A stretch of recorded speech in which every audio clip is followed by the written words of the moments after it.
Hello, everyone. Welcome, welcome, welcome. I know that folks are arriving and that folks will continue to be arriving. We're going to start because we've made this time to be together and we want to be able to inhabit that time as best we can. I'm so delighted to see everyone. This is our third Reparations Learning Table session, and it just feels thrilling to be together and to see how many people have made time in their day and time in their lives to explore the work of repair and reparation together. While we're settling in, an invitation, if you would like, to introduce yourself a bit in the chat, maybe say a bit about who you are and what draws you here today. Nothing you have to do, but it's always lovely to see the different folks who are with us in the chat. And we are recording. We are using the recording so that folks who can't be here can listen to the sessions in other ways. And if there's ever a point where we're talking about something that you don't want to be recorded, let us know, and we'll figure out a way to make sure that we're able to respect each other's privacy. Jessica and I will introduce ourselves briefly. We'll talk about what we're going to do today. But Jessica, did you want to tell people about getting ready for some reflection time? Absolutely. So we are going to do our best to have some reflection time during our session today. If you are a person who likes to jot notes to yourself, now is a great time to grab a pencil and paper, or if there's any other fidget toy is what popped into my head because that's what my child would do. Any other tool that you would like during reflection time, go ahead and grab that now.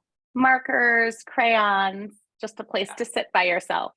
Whatever might work for you. And it's going to be a brief reflection time, but and we reserve the right to change whether there's reflection time depending on how our questions and discussion go, but it is our aspiration.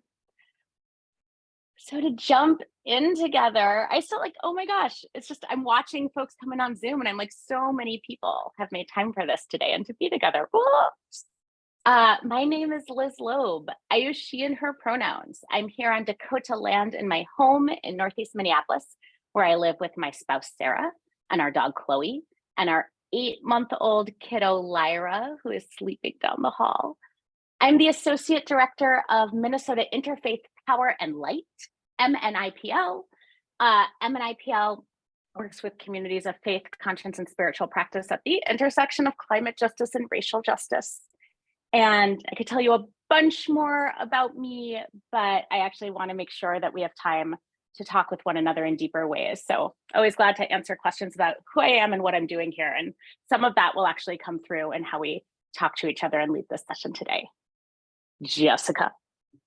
Hi, everyone. My name is Jessica Intermill. I also use she, her pronouns and am also on Dakota land, very near the Dakota origin place of Bedote. I am a lawyer by training, land history consultant by new and exciting interest, and work with MNIPL as a strategic policy consultant, working to further the work of reparations, particularly in white settler colonizer communities. I am here with my elderly dachshund, whom you might hear snoring. Yeah. That's me today. That's fantastic, Jessica.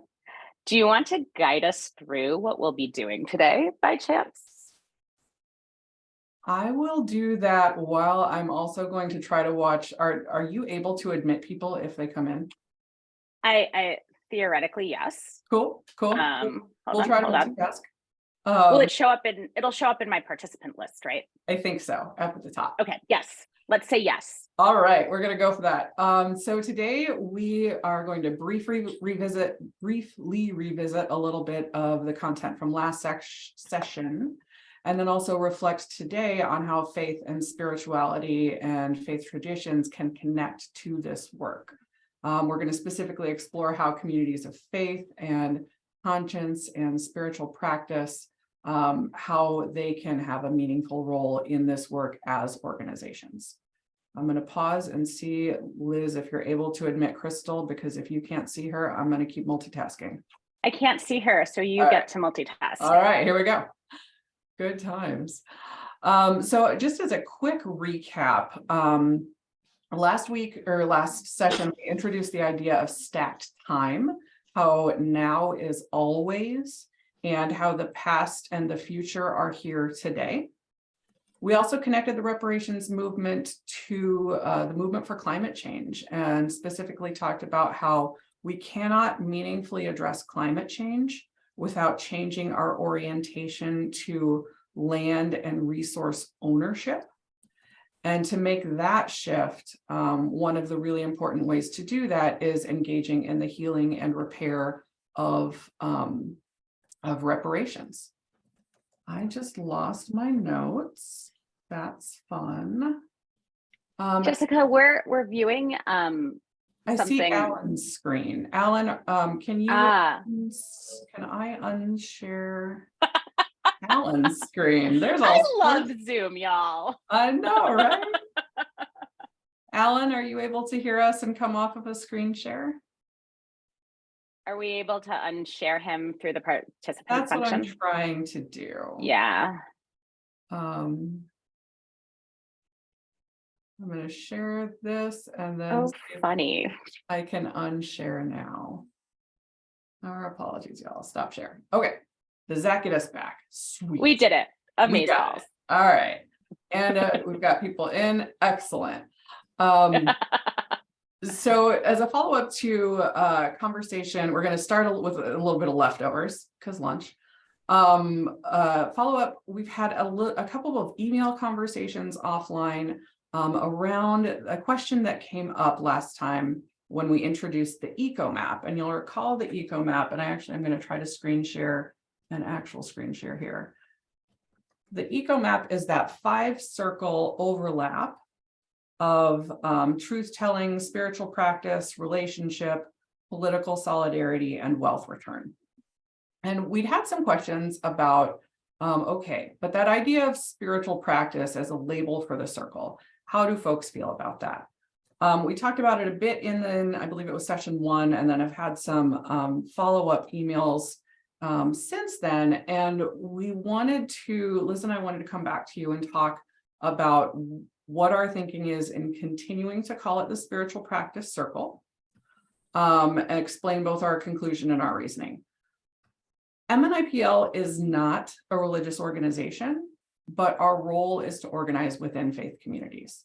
And so when we developed this language for the eco map, and when an interfaith group March, okay, can you do it, Liz? Okay, March is multi-faith, anti-racism, change and healing. Thank you. We march. I always try to start with whether in body or in spirit. It is a group of multi-faith clergy, and me and Liz, who created the eco map framework. So it comes from a faith perspective, and we want to use this language in partnership with clergy in this context because that's really the purpose that we developed the tool for. Now, and also, we understand that religious organizations have perpetrated harm, including to some people who are on this call right now, and to some people that you'll be sharing this with. So we recognize that spiritual practices as a label can be tough for some people. It won't be right for everyone, and that's okay. We love you and support you and want you to take this tool and make it your own. And so if it helps to you to sort of reframe that in your head, as I admit it did for me for a bit, absolutely do that. And if it doesn't, it just doesn't square for you, that's okay too. This might not be the space for you, but Liz and I are happy to talk with you offline to find a space that does work for you and is affirming for you and loving for you. So that's the little bit of leftovers from last time. Are there any other questions or observations that people have from the last time? And Deborah, I see your question. I'm going to have to talk with the March table about that because we have some questions about editing it and we're just sort of working that out as we go. And the question, by the way, for people who are going to hear this recording later and not see Deborah's question is there an editable map, eco map? And I think in part because this was a tool created by a group of people out of a context, it might be that we are not giving permission for people to edit it, but we are always supportive of people creating their own tools, giving credit in a thoughtful way with integrity to where it came from to, I mean, this is about us evolving collectively and as a community, but we have to talk with the folks who created the tool about what our different permissions are. Exactly. Mary. I see Mary, yeah. Can you please put up that eco map again, just so that I can get the 5 sections down? What I will do is attach it to our attach the graphic to our email afterwards so that you have that and can see that and can focus on the presentation today, knowing that that is on its way. Okay, thank you. Absolutely. So from there, we're going to pivot and continue to talk a lot about faith today. And to set just a little bit of context, when we, okay, I am going to share that map again. Can I jump in, Jessica, Yeah, actually? Because I realize we're using the word faith and we're using it as a shorthand for any range of things that are being grounded in tradition, in practice, in community. So some of my identities that I bring to this are that I am white, I am Jewish, I'm queer, and my relationship to Judaism has not been a particularly religious one. It's about connection to ancestry and a collective people, even though sometimes I engage in what might be understood as religious practices. But the frame of faith to me is actually not a frame that I've encountered within my Jewish experience or even in my Jewish religious observance. Because the question from my Jewish experience isn't about what I believe. It isn't about faith. It's about how I act as part of a people and how I observe ritual in community. And for me, and I know that there are a lot of world traditions that might use the word faith, but I've encountered it as a particularly Christian frame, a particularly Christian frame about what it means to engage in spiritual practice and tradition. So I'm noticing that if I have a reaction to the word faith, that it might be, that there might be others, and it might be helpful to unpack. But we really are, there are times when a shorthand helps us move through something, but we also need to be responsible and aware when using a shorthand brings us back into a set of norms that are based on one particular tradition and in one particular tradition's dominance or hegemony. I know that's a big word that we could talk about for a long time. No, there's a lot of concepts that I just embedded in that. Jessica, do you want to say anything else, or do we want to try to unpack that together a little bit? You know, I think it's super helpful to say out loud that very often faith in the United States is a Christian frame. And the offering that I want to bring is that, because I have a very similar experience of, I consider myself culturally Jewish, but for a very long time did not consider myself spiritually Jewish.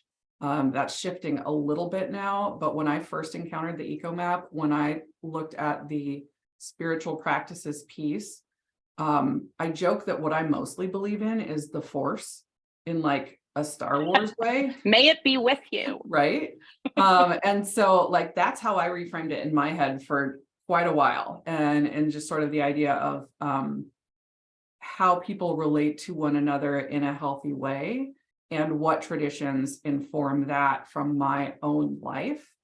And that's now just starting to broaden out into Judaism as well. But so I offer that as an example of like how when we talk spiritual practices, and I'm definitely using faith as a shorthand there, it can be much bigger than the boxes that we usually see on the census form, right? On the check the box. So with that, we're going to bring the context that we are going to ask you to borrow from your own traditions, from your own experience around spiritual practices, because, and here's where I'm going to put that eco map back up, especially after we're moving through truth telling, which can be really tough, right? Truth telling has a lot of hard concepts and ideas and history. It can be really easy to feel the urge to want to walk away from your own traditions and say, I don't want to have anything to do with that. That feels bad. Instead, I'm going to just like turn around and go another way. We're going to ask you not to do that. Pulling in other people's traditions and stepping into their cultural meaning can be appropriative and harmful unless you're invited to. And this is where I start talking about smudging. Smudging is something that's come up a lot around, you have white folks who are like, boy, I really want to find something new. I'll go find some sage and smudge. If you're not and I should say, the last time I told a group of people not to smudge, the very next day I went to an event where a native leader invited everyone to smudge. So the asterisk is always, if you're invited in, absolutely participate. And the pro tips, and Liz, I'm going to ask you to put these in a chat so I don't forget. When you are smudging, if you're invited to do this, what is happening is someone is burning sage and sometimes cedar or other materials. You'll be invited to sort of scoop the smoke and put it over you. Sometimes people will focus on where they want the vibes, the spiritual pieces to go. So if you are going to be working with your hands, some people, thank you for that, Meg, where you want the medicine to go. If you're going to be working with your hands, you might focus there. If you want to be listening, you might focus here. Basically covering whatever pieces you want to invite, whatever places in your body you want to invite the medicine in. You should also remove any glasses or metal because the medicine can't reach you if that's there. So if I was going to smudge, I would take off my glasses, just hang them right on my shirt, take off my earrings, put them in a pocket, and then be ready to go. The other thing to know is that very often smudging will happen in a circle, and there might be other ceremony or medicine that might happen in a circle.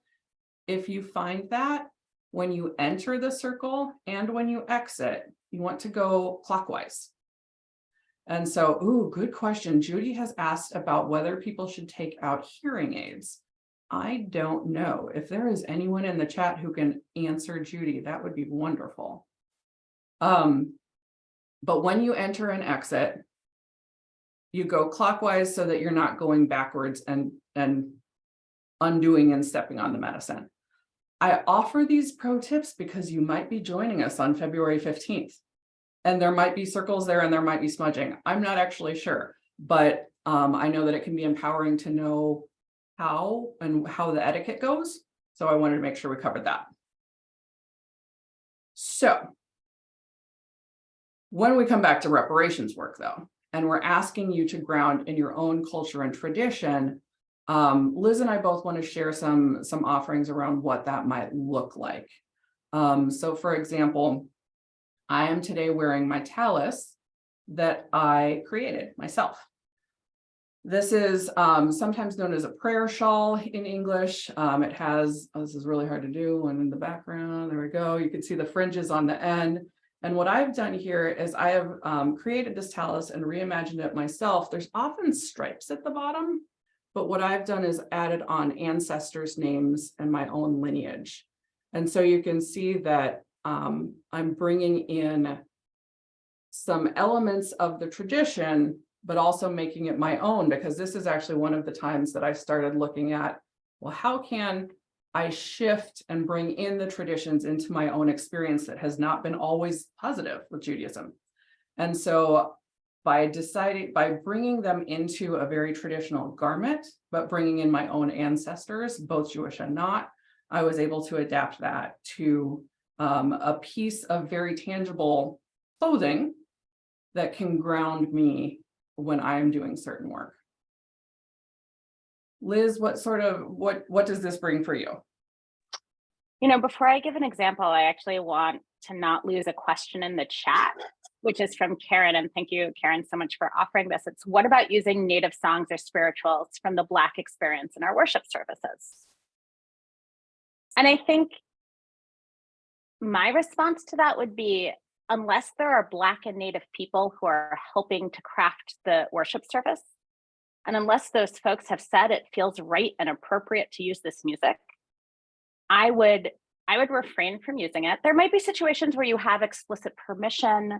There might be situations where you're in a relationship and somebody uses a song and you say, are there ways that I can use that song that would feel right? And the person says, yes, absolutely, use this song in this other So the asterisk is always permission and relationship. But absent that, I would encourage people who are not Black and Native to not draw on Native songs or Black spirituals for worship that isn't designed by and for Black or Native people. Any additions to that question? I agree. And one of the things I love the and. Yes, and. What I've also seen as a potential middle ground is that if it has become important to your tradition to use a particular spiritual or indigenous song, to pay royalties.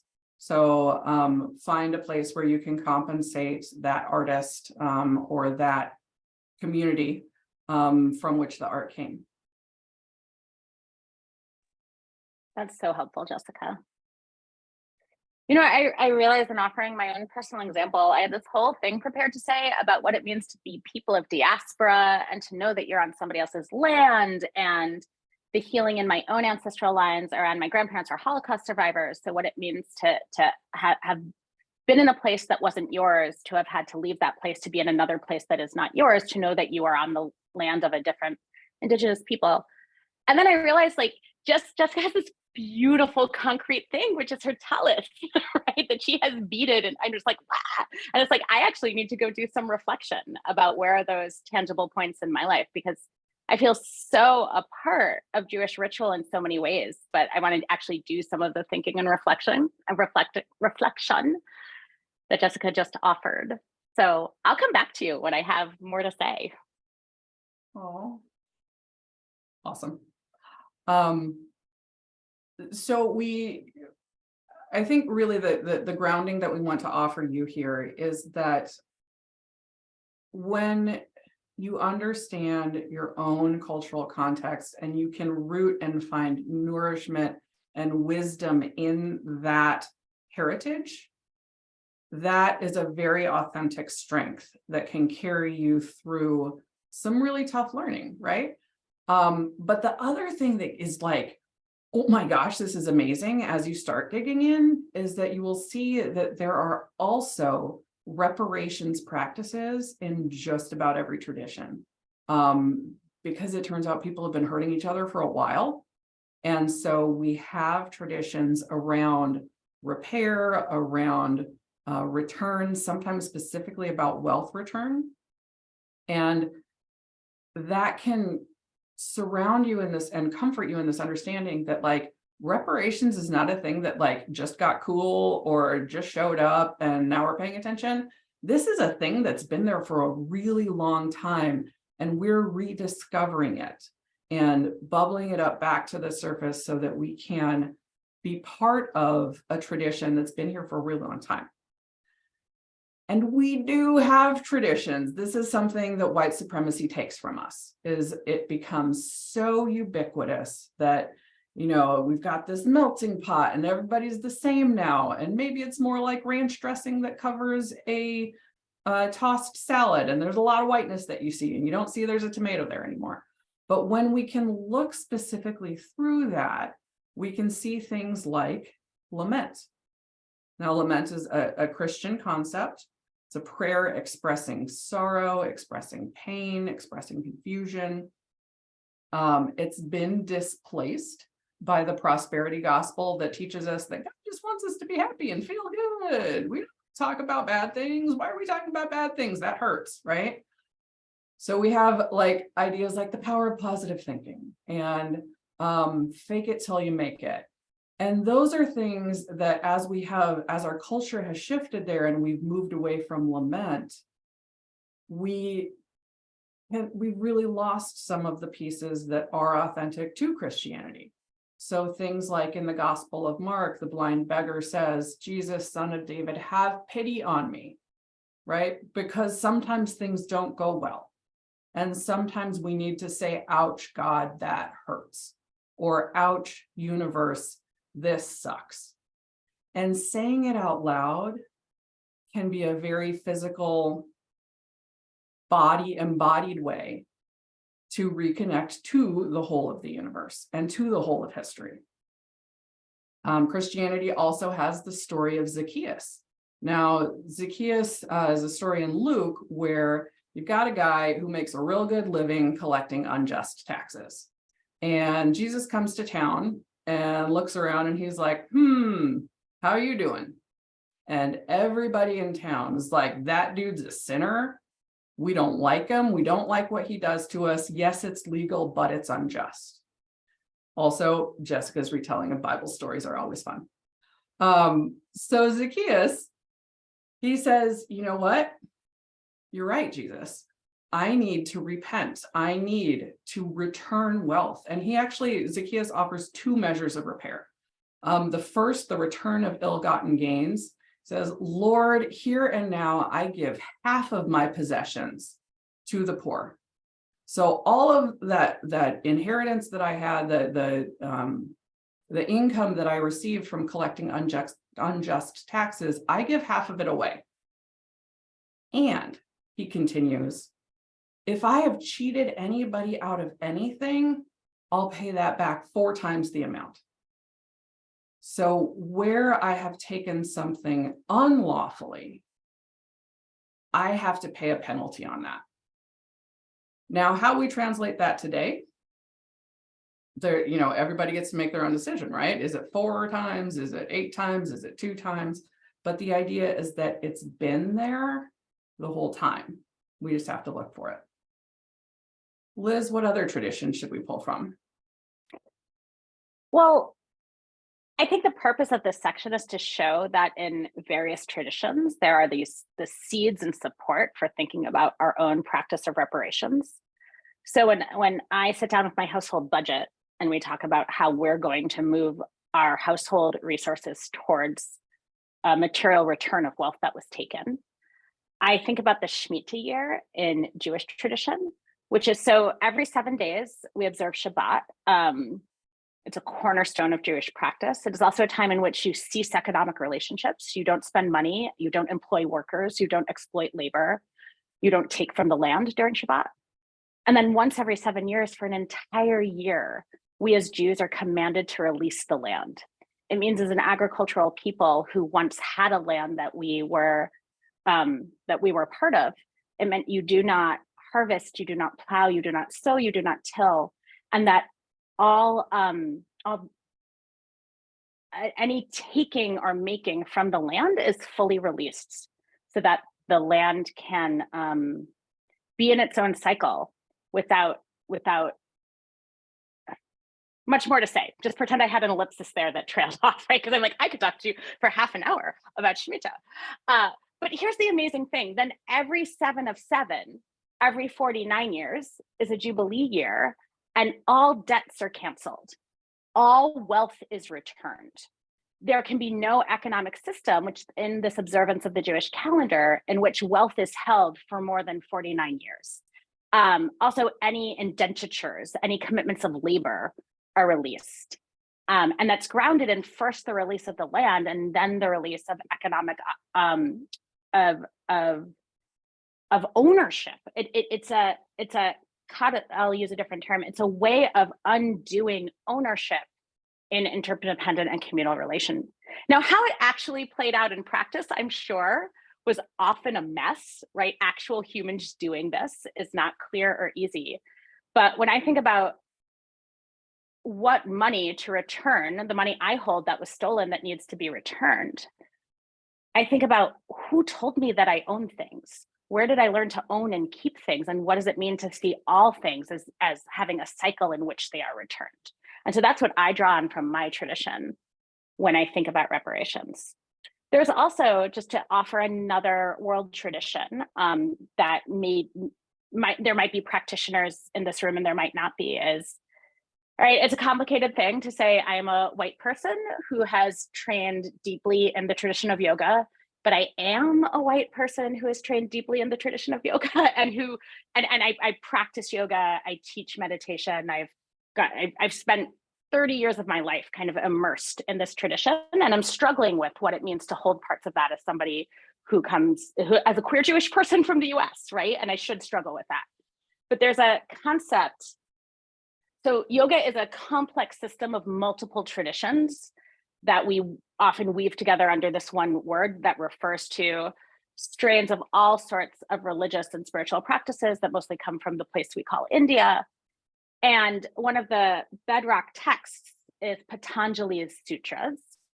In those sutras, there's laid out an 8-limbed path.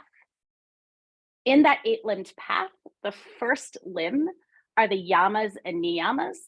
Yamas are ethical responsibilities or obligations to a right life.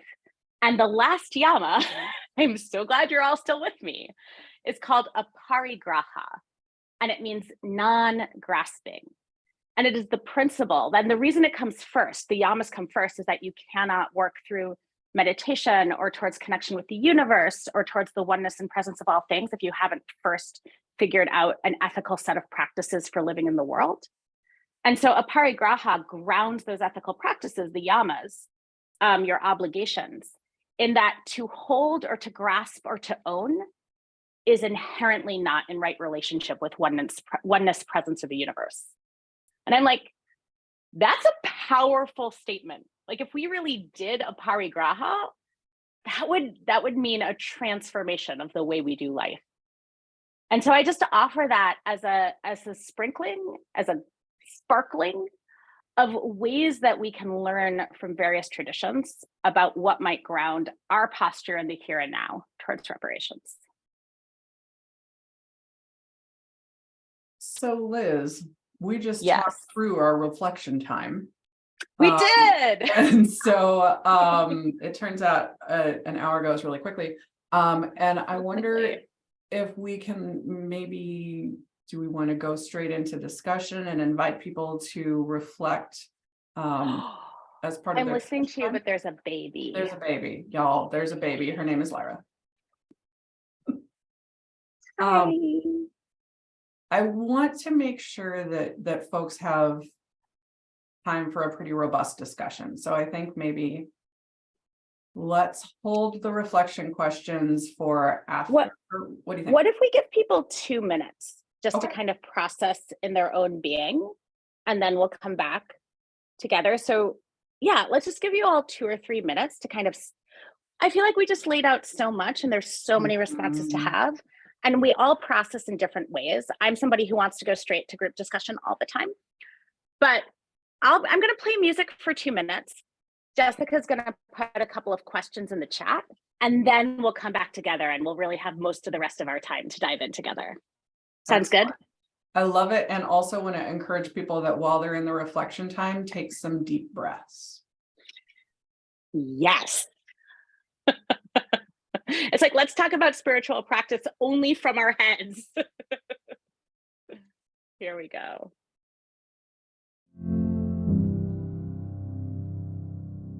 The devil's in the basement in my home. A flight of stairs is way too close. He comes for me when I'm alone, collecting debts that I don't owe. Follow me down where the waters run deep. I'll let you drown in the worst of me. If my intentions are good, why can't I come clean? If heaven's above, where does that leave me? Am I looking for revival? Am I dressed in other sin? Hold my breath till I'm honest. Will I ever breathe again? When the world's so heavy I can't stand. and start again. Though my heart is in my head, I won't break, give me faith to bend. Am I looking for revival?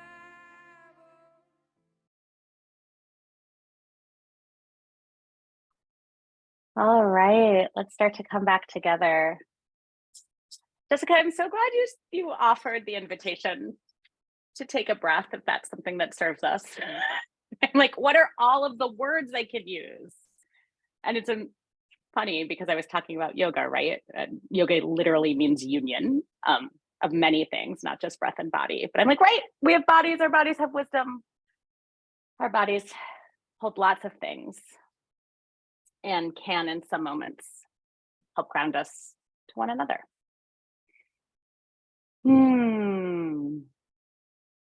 So now we get to talk to each other about all of this. What's coming up for you? What's bubbling? What questions might you have? Any of it?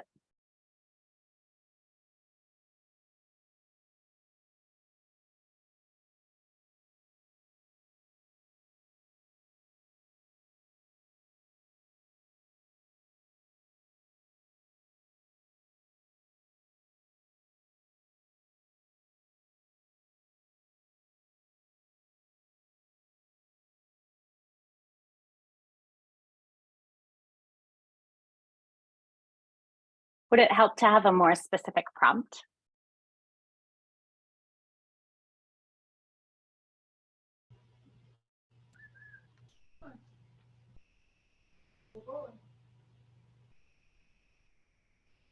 I wonder if there's, and oh, go ahead.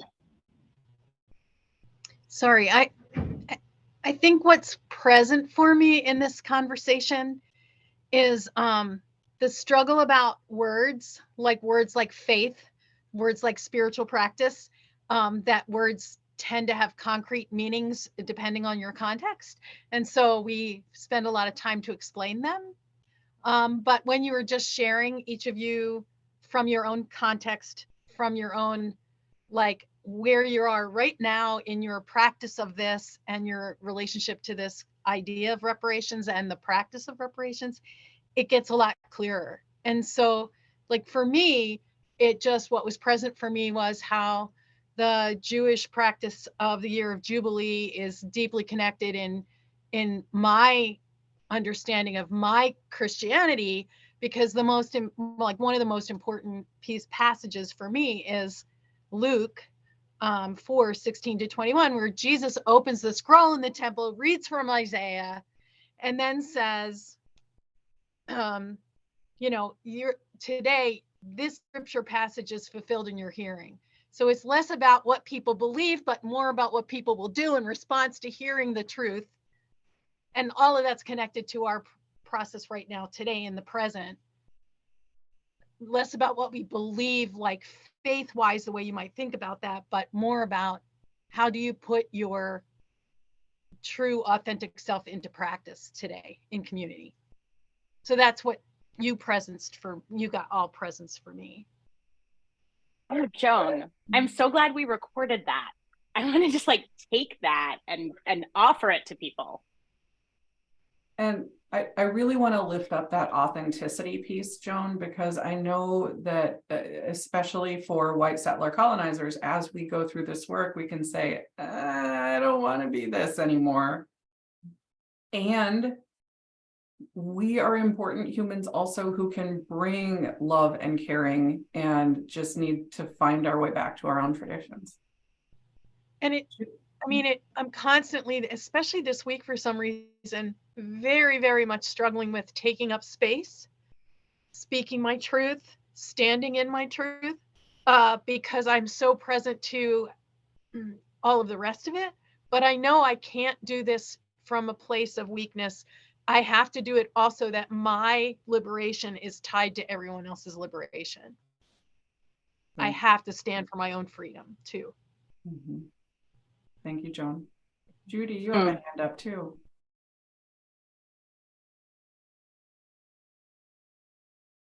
Yes, thanks. I'm just looking at these two questions that Jessica put up. And what are the traditions or practices that help ground you when you think about reparations as a lifelong commitment? One is my relationship to nature. And when I'm in nature, remembering who has stewarded the land that I live on. And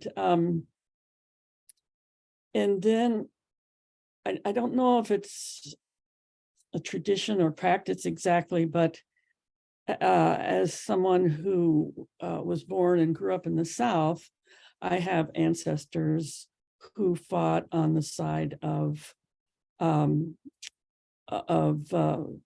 Southern slave owners. And I keep that in mind when I think about reparations as a responsibility and a way of redeeming that past.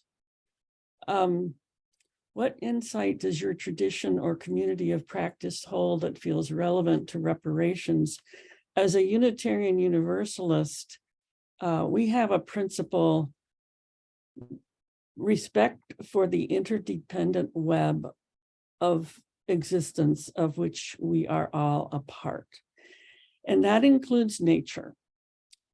And it reminds me of something I learned from a Native lawyer, which is that Native people believe that nature has rights. In our legal system, people have rights, corporations have rights, property has rights, but nature does not have rights. And that is an oversight and an example of how our culture has, excuse the expression, missed the boat when it comes to respect for that interdependent web of which we are all a part.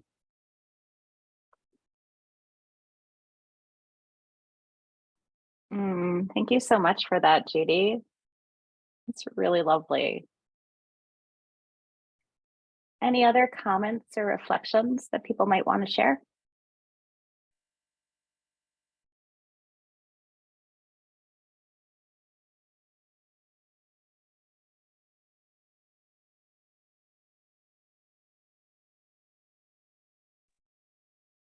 Well, silence is also its own reflection, which I really appreciate. But I'll actually offer another piece of this, and then we can see if there's conversation we want to have in response to that as we move towards the last part of our hour together. Come back, little notes. Where did you go? Ah, there it is. So as part of this, over the past 45 minutes, we've come into space together. We've talked a little bit about what it means to draw on traditions that we call ours. We've talked about what it means to undo ownership as a concept. You know, no small thing, just saying.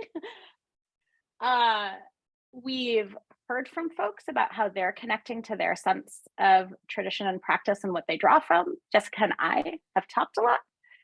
And the place we wanted to land in this particular arc of things is on why it matters so much that communities that name and understand themselves as communities of faith or conscience or spiritual practice engage in reparations work. So this is a little bit more of a political analysis. And I'm going to make a case. I'm going to actually give you my little persuasion case of why I think it matters so much when communities that understand themselves as being of faith, conscience, or spirituality show up around reparations. And that is all sorts of communities. That is not just, it is the responsibility of predominantly white folks to do the returning, but a lot of the communities we're talking about are multiracial, are grounded in many identities. But I'm gonna talk about the role generally of faith, conscience, and spiritual practice, but in a way I am talking about particularly the responsibility that predominantly white communities hold. And so when communities of faith, conscience, and spiritual practice show up, they have a type of moral and ethical credibility within our political landscape. So people listen to what communities of faith and spiritual practice have to say. People pay attention to what those communities are doing. These communities have influence, a stage, a platform, a way of speaking into the political public that will get a reaction. And this is especially important when we talk about frontline political solidarity work as a part of reparations. When folks who look like clergy show up at the state capitol, the chemistry changes. The meetings we're able to get change. The way that we're reported in the news changes, and it is powerful. And that power can be used, that power can be used for good or for bad. Not that I believe in a binary of good or bad, I don't, but it can be used towards liberation, or it can be used towards the continued exploitation of the land and profit of a few, right? But people will listen to faith communities in a way that matters. So that's number one, moral and ethical credibility on a political stage. The second reason I think it matters so much that communities of faith show up is that in that community, you can experience community support. Notice the joy and pleasure that we are able to experience in a total group of strangers because something has brought us together. It's the way you do anything is the way you do everything. The way you do the work is also the work itself. And so doing it through community in and of itself matters. I mean, however you come to that community, but this is one way that people find belonging. And so experiencing reparations through belonging it's pretty awesome, I would argue. All right, so moral and ethical credibility, 2, community support, 3, by the way, as I'm listing out points, can you tell that 2 lawyers wrote this content? I'm like, I have points and I have sub-points. But number 3, resources. Communities of faith own things. You have buildings and meeting rooms and commercial kitchens. And it's particularly many types of religious institutions in the US under Christianity that have perpetuated harm, religious institutions of all traditions that have benefited from stolen land and the enslavement of Black folks. And it's really helpful to give it back. So communities own a lot of stuff, and there's a scale and a scope that happens when you give some of it back. Like a lot of our communities have large budgets and the ability to meaningfully give back resources in the aggregate. Last point, effective action. I never thought that I would be somebody who works with religious or faith or spiritual communities. That was a surprise to me. But when the Movement for Black Lives started organizing in Minnesota, it was faith congregations who were showing up. And more at the same time, when people showed up with their faith communities and spiritual communities, they showed up already partially organized. You had phone lists and email lists and meeting times and places where I could go talk to all of you in one place. And it was pretty magical. So this thing happened in my brain as I was it was on my own journey about, all sorts of things. But I was like, oh, it's really powerful to organize with communities of faith and spiritual practice and congregations because you have already done some of the organizing. And so when we move people, we can move people a lot. And it was not only exciting, it was also incredibly meaningful because I was watching in real time what was possible when people moved across traditions, but together. And so I offer that as a reason why we don't just come as ourselves, but if we are part of a community of faith, conscience, and spiritual practice, why and how we can be organizing that community to come with us in the work of reparations. And as I say that, and as I make that case, I'm curious, what else occurs to you? How does that resonate? What are you excited about when you think about organizing with your community into this work? What challenges come up? Kind of all of it. We have time to discuss.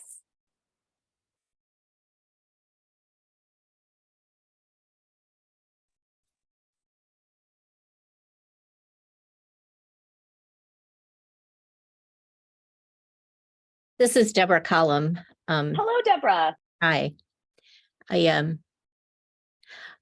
just picked up Robin DiAngelo's newest book, Nice Racism. What's the name of it? Nice Racism. It perfectly describes the white Christian church and the way we have dealt with racism and the past harms that the church has done. So while I love your enthusiasm about Christians organizing, my experience as a woman, clergy person, is that the minority voices are often silenced and quickly silenced by niceness.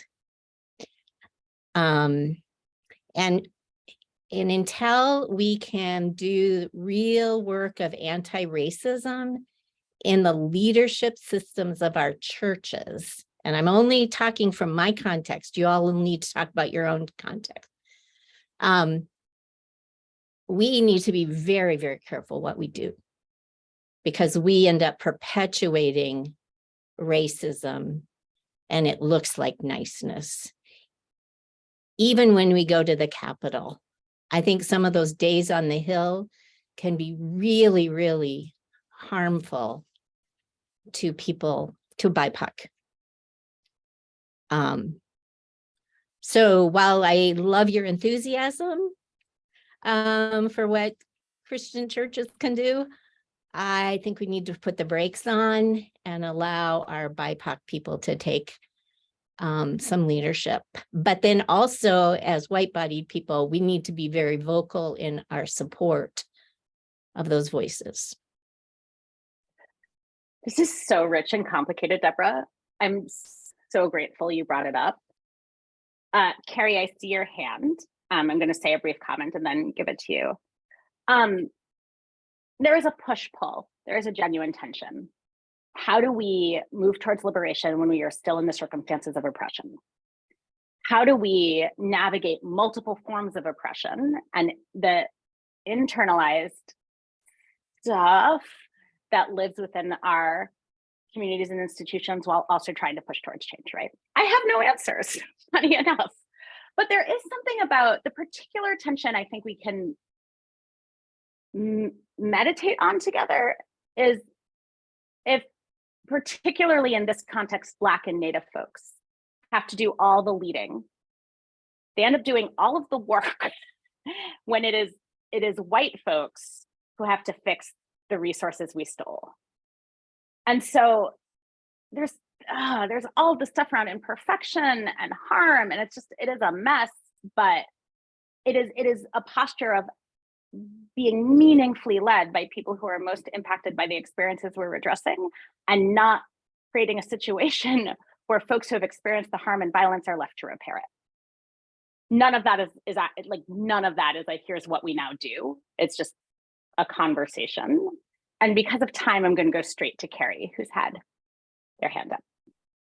Well, I think I'll respond a little bit too to Deborah, because our Advancing Justice group here in Western Mass in a congregational church, UCC, has committed harm and found ways to work through it. Imperfection is part of the process. We have a saying in our town, there's Williamstown nice. And I've heard of Minnesota nice, and I've seen it. You all know what I'm talking about. It's tone policing, though. It can be. And so I just want to remind folks that in every congregation, in every community, there's going to be a really broad range of activism.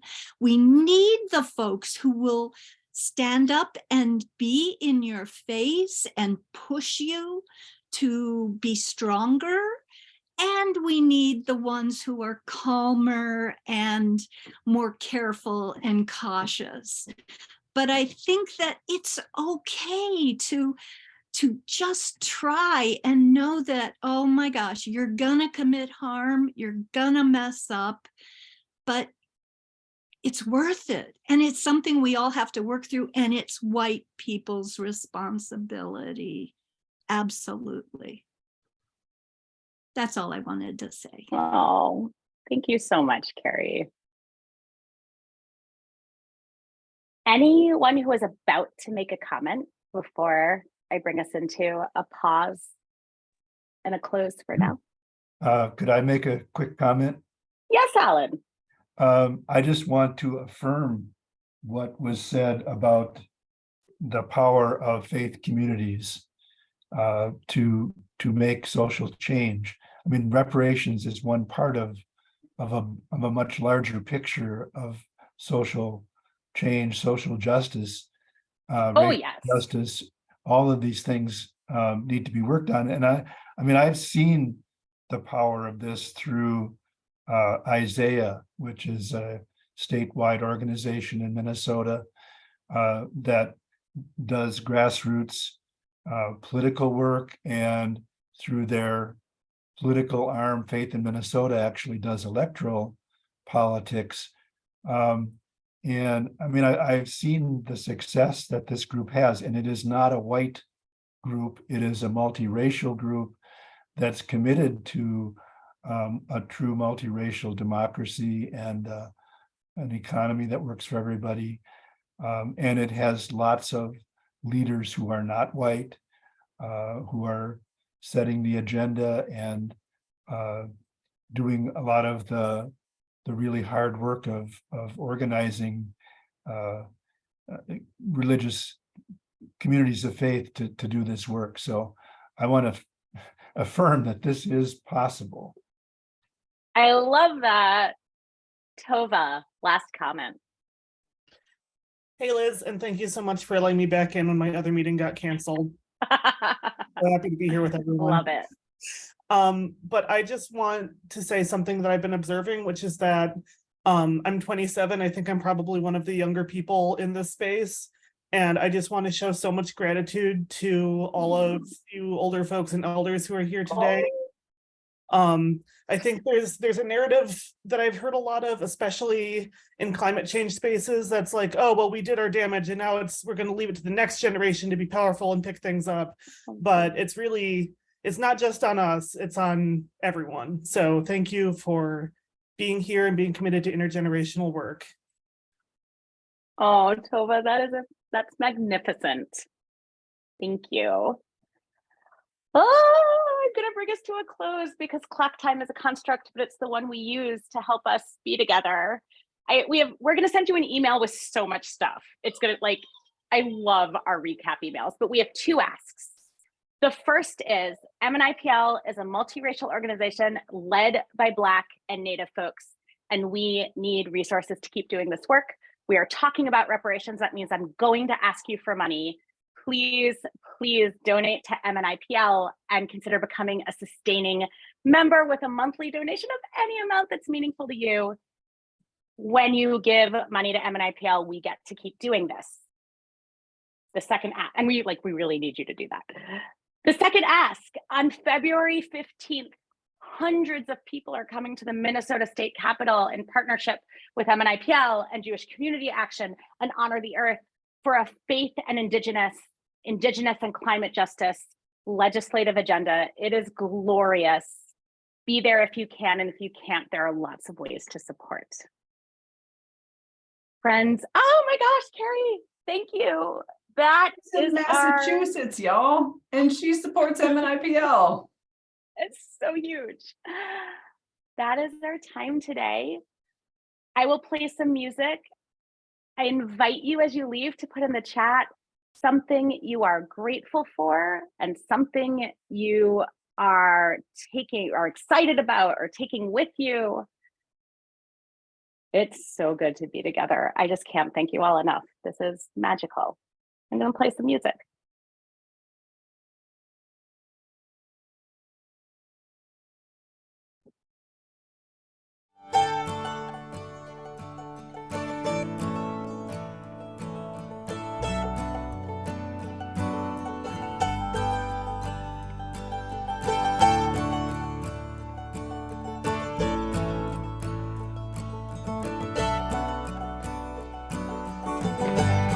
I'm gonna let it be the field, the one that rain forgot. I'm gonna let it be the summer. I'm gonna let it be your face, the one that ran away. I'm gonna let it be forever. I'm gonna let it rain and hail, gonna let the rusty nail no longer hold this world together. I'm gonna let it be the sun in more ways than one, shine a different way tomorrow, shine a different way tomorrow.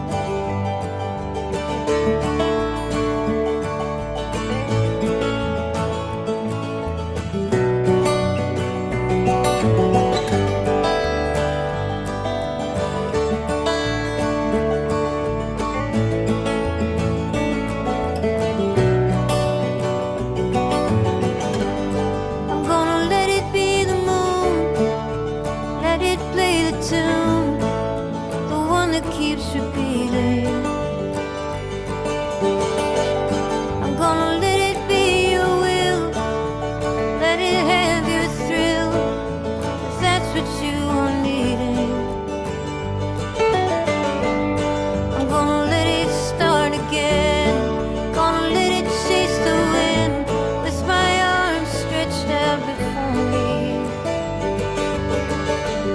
I'm gonna let it look at me as I am sleeping in the dark and love me like a baby.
I'm gonna let it be the sun in more ways than one, run out of its horizon.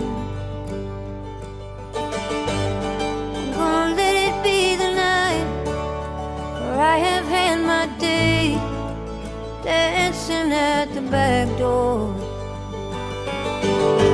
I'm gonna let it hear the prayer, no matter who is there, no matter who is listening. I'm gonna let the dream tell me what it